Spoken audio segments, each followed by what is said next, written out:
ahinya kuom ng'adi wakili. Penjo be ma onyalo bedo ni wapenjore, bende jogo ma noyudo hinyruok e kinde mag ng'anyo, bende ging'eyo adiera lai mowinjo bed ni giluwo, ahinya to jogo madwaro chudo, kata en yo mane mowinjo bed ni gitiyo godo mar mondo mi gine ni giluwo lai makare, mar mondo mi koro Attorney General omak burano mar mondo mi one ni Mbadi ogolo pesa mondo koro jogi pesa obede e lwetgi kata e ofuko margi.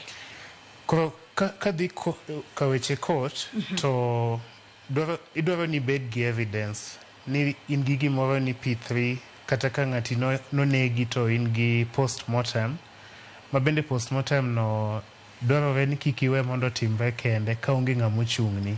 Kidwa ng'ama chung'ni inya gocho ne jo Law Society of Kenya kuma Faith Odhiambo nitie, inya gocho ne jo Kenya Commission on Human Rights kata Kenya National Commission on Human Rights. Gin ariyo, nitie the NGO to nitie be mar sirikal cha. Inya gocho ne jo IMLU, iluongo ni Independent Medical Legal Unit. Koro in gi proof ni gimidwaro chudo neno en gima notimore adieri. Kaito inyalo tero case e court. Ka in gi pesa titere ki ninya manyo wakili be mondo ochung'ni mokichulo, iluongo ni pro bono. Kata inya wuoyo gi jo Law Society of Kenya mondo uter gino, oterni okonyi, omi wakili oterni case no mbele. Ntie buche ma ok mag sirikal kaka IMLU gini, ji kaka Katiba Institute. Koro inyalo manyo gimiluongo ni legal aid kata kony mar kisheria mondo okonyi mondo iter case no mbele.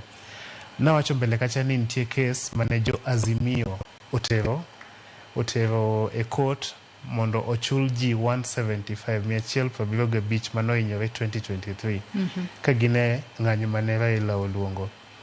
Gie pacha paro ni mago e gik moko kuom niluongo ni 10 memoranda items mane Raila wacho ni oyiere gi Ruto ni joma osehinyore ichulo. Emomiyo nawacho ni aparo ni sani nonego bed ni waseneno some movement on that issue mondo joge mokwongo chul. Ta ang'o momiyo movement sani pok